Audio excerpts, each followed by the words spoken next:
اس آیت کا مطلب آپ کس طرح سمجھتے ہیں؟ وَإِن مِّن قَرْيَةٍ إِلَّا نَحْنُ مُهْلِكُهَا قَبْلَ يَوْمِ الْقِيَامَةِ أَوْ مُعَذِّبُهَا عَذَابًا شَدِيدًا كَانَ ذَلِكَ فِي الْكِتَابِ مَسْطُورًا۔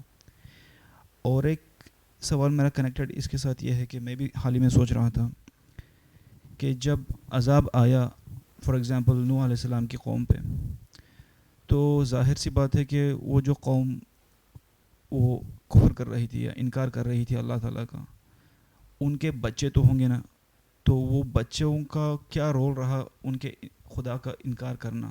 اگر ان کا رول نہ رہا تو اس کا جواب ہم کس ریشنل پر دے سکتے ہیں؟ یہ بس میرے 2 سوال ہیں۔ جو آیت آپ نے فرمائی ہے، آپ کے سوال کا جواب اس آیت کے اندر ہی موجود ہے۔ اللہ تعالیٰ یہ کہہ رہے ہیں کہ جب سے دنیا بنی ہے قیامت تک میں نے قوموں کو ایک لائن میں لگا رکھا ہے۔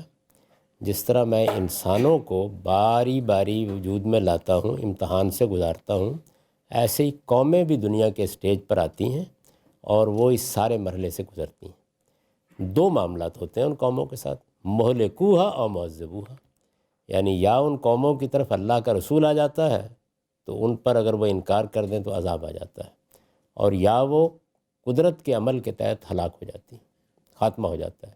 یعنی ایسا نہیں ہوتا کہ کوئی قوم ہمیشہ ہمیش کے لیے دنیا کے اقتدار پر فائز رہے، ایک لائن میں لگی ہوئی ہے۔ تاریخ کا مطالعہ کرنے سے معلوم ہوتا ہے کہ بالکل ایسے ہی، یعنی پہلے اللہ تعالیٰ نے حضرت نوح کے بیٹے حام کی نسلوں کو دنیا کا اقتدار دیا ہے، ایک کے بعد دوسری قوم آتی چلی گئی، یہ افریقی اقوام تھی۔ اس کے بعد سامی قومیں، یہ حضرت نوح کے دوسرے بیٹے کی اولاد ہیں، مشرق وسطیٰ میں زیادہ تر یہی آباد ہیں۔ یہ قومیں پھر دنیا کے اسٹیج پر ایک ایک کر کے آتی چلی گئی، اور اس کے بعد پھر کوئی آج سے آپ سمجھے 500 سال 600 سال پہلے سے اب دنیا کا اقتدار تیسرے بیٹے یافس کی اولاد کو منتقل ہو گیا ہے۔ اب یافس کی اولاد میں جتنی قومیں ہیں وہ ایک ایک کر کے دنیا کے اسٹیج پر اقتدار پر آ رہی ہیں۔ یہ گوگ میگاگ یاجوج ماجوج آپ نے سنا ہوگا، یہ یافس کے دونوں بیٹوں کے نام ہیں، اور وسط ایشیا کی زیادہ اقوام یہی ہیں۔ یہی قومیں ہیں جو بعد میں یورپ میں ہجرت کر کے گئیں، یہی قومیں ہیں جنہوں نے آسٹریلیا میں ہجرت کی، یہی قومیں ہیں جو ہمارے سامنے تاریخ میں پھر ہجرت کر کے گئی ہیں۔ تو اب دنیا کا اقتدار یافس کی اولاد کے پاس ہے، لیکن اس میں بھی یہ نہیں ہے کہ جب یہ قومیں اقتدار پر آ جاتی ہیں تو ہمیشہ رہتی ہیں، بلکہ اسی طرح لائن میں لگی ہوئی ہیں، اور اب ان کے لیے ہلاکت کا فیصلہ ہوتا ہے۔ یعنی ہلاکت کا مطلب یہ ہے کہ قومی حیثیت سے خاتمہ ہو جاتا ہے، ایک نئی قوم وجود میں آ جاتی ہے، پھر وہ دنیا کے اقتدار پر آتی ہے، پھر اس کا قومی حیثیت سے، افراد رہتے ہیں لیکن قومی حیثیت سے۔ جیسے ہم کہتے ہیں کہ دنیا میں آج سے 100 سال پہلے برطانیہ عظمیٰ کو عالمی اقتدار حاصل تھا، کہا جاتا تھا کہ برطانیہ کی سلطنت میں سورج غروب نہیں ہوتا، لیکن آپ جانتے ہیں کہ اب وہ صورتحال نہیں رہی۔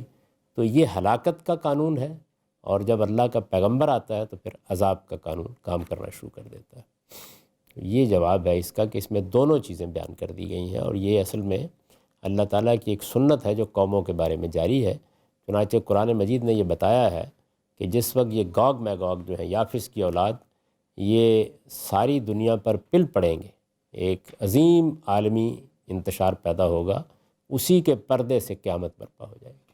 تو یہ آخری اقوام ہے، یعنی پہلے حام، پھر سام، اور اب یافس کی اولاد، یہی ہیں جن کے پاس اس وقت دنیا کا اقتدار ہے، اور دنیا پر یہی قومیں حکومت کر رہی ہیں۔ اللہ کا عذاب جب دنیا میں آئے گا تو اس میں بچوں کو نہیں بچایا جا سکتا۔ اس کی وجہ یہ ہے کہ بچوں کو ان کے ماں باپ سے محروم کر کے پھر کس کی آغوش میں ڈالا جائے۔ تو اللہ کے حوالے سے آپ معاملے کو دیکھیں، جب وہ عذاب نازل کریں گے پوری قوم پر عذاب آ جائے گا، بچے جنت میں چلے جائیں گے، جو ان کے والدین ہیں وہ اپنے عذاب کے نتائج بھگت لیں گے۔